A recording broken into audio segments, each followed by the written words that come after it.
I saw a person standing there, but it was clearly not a human being. This thing had a human-like shape to it and a clear place for the eyes and the nose and the mouth, but it wasn't a person. That is part of a testimony from Jess Boiler, a deputy sheriff who encountered that entity in the Cascade Mountains in the late 1990s. I'll get more into his story in a little bit, but first, to set the stage of what that could be, I just watched a video that someone referred to me from Israeli News Live. CIA secretly requested funding to end super soldiers. Briefly, I'll say that what I'm putting forth is a compilation of news stories, people's testimonies, as well as just theories, truly in trying to figure out what is going on with the missing people in national parks, because so many of these stories don't make sense that it seems to me like there could be a supernatural aspect to all of this. I actually have a few videos that I'll be putting out recently in a series on this topic, because the more I look into all this, the stranger things I am finding, including this message on the Freedom of Information website in 2018 to Hillary Clinton, requesting the documents pertaining to the Chamber of Gilgamesh, the location of his body, and the location of the buried Nephilim.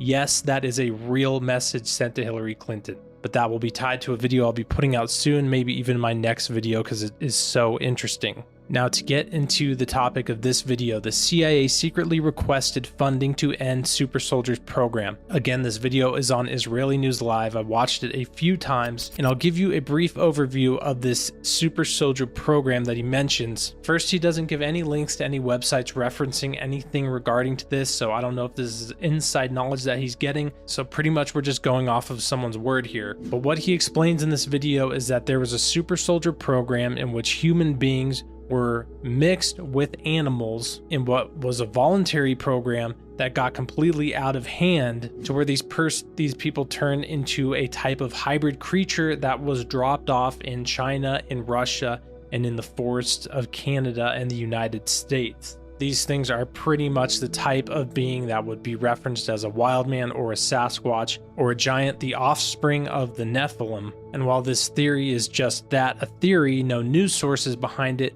we can look at what is actually going on in the world and see that it's not that far of a leap to imagine that that's what's going on. Here's an article, October 20th, 2022.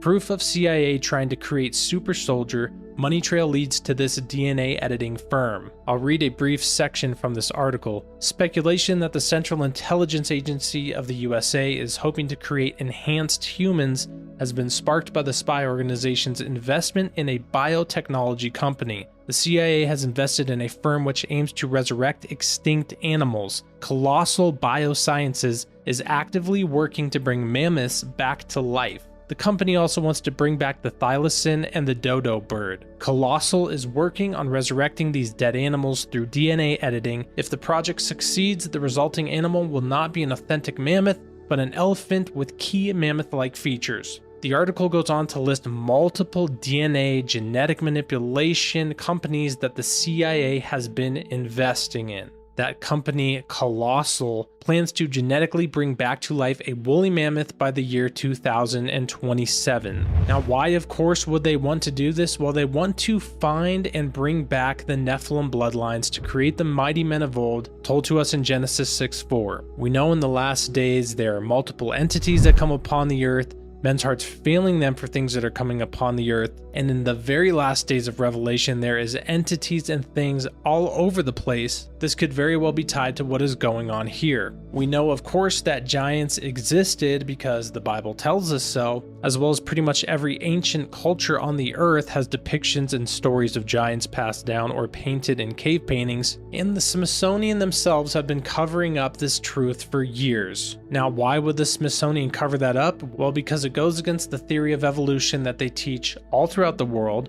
It would prove the Bible really to be true, bring a lot more validity to it, as well as when they get these very highly sought after bones from the giants, the offspring of the Nephilim, you can be sure that they're selling them to high up people in high levels of prominence within governments and religious organizations around the world, including some of these companies that are probably trying to extract the DNA to bring them back to life. A great Instagram page, if you use Instagram, is Giants of Ancient America, where they document hundreds, at this point over 1,000 news clippings from around the world of old news clippings of the discovery of giant bones. Here's one from Egypt, 1988, 60 giants discovered ranging from 8 feet to 11 feet tall. Another one from Russia, 1901, talking about a giant skeleton discovered nearly 10 feet in height. And another article from 1922 from Indiana, referencing a skeleton of huge proportions, well over 6 feet in height. So we know these giant beings existed, the Nephilim and their offspring. We can pretty much say beyond a shadow of a doubt, in my opinion at least, that people are seeing something in the woods around the world. We don't know what it is. And also, in my opinion again, these people going missing in national parks without a trace seem to have some sort of supernatural connection to their disappearance. And this giant slash super soldier slash entity of some sort could be responsible,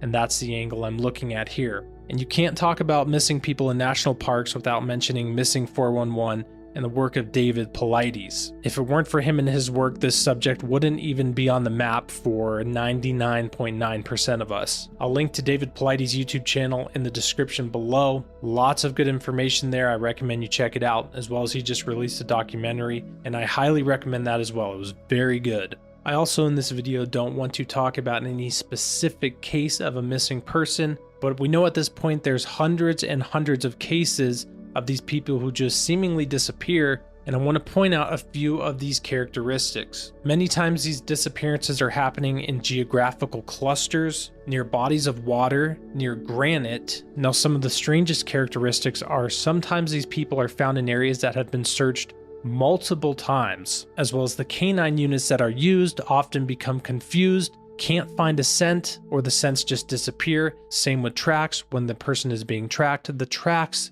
often just disappear. Another one that gets me too is many of these people go missing in areas they've been hiking or hunting in their entire life. I know myself personally, I have my spots that I've hiked and I've hunted my entire life, and there is a 0% chance that I would ever get lost there. Now to get back to the opening clip of this video, the story of Jess Boiler, a deputy sheriff who encountered some sort of entity in the woods in the Cascade Mountains in the late 1990s. As you heard in the opening clip, he walked upon some sort of entity that was staring at him in the woods. When he pulled his gun on it, it fled at a speed that he said was completely impossible for a human being. He actually went after it to try and find it, and after getting spooked and having to turn around before it got dark, the thing followed him all the way out, and he felt as if the thing was about to grab him and take him away. I'll play a few more of these clips from that story. This video will also be linked in the description below. I was so curious that I had to check it out. I carried on walking for a while,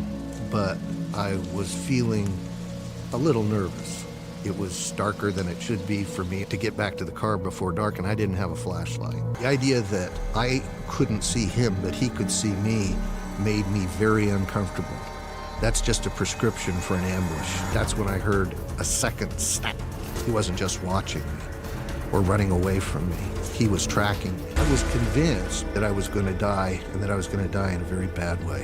When I finally saw my car, I was hearing snaps, and as I got real close to the car, they stopped entirely. I remember now thinking, those snaps have stopped because he's right behind me and he's going to grab me.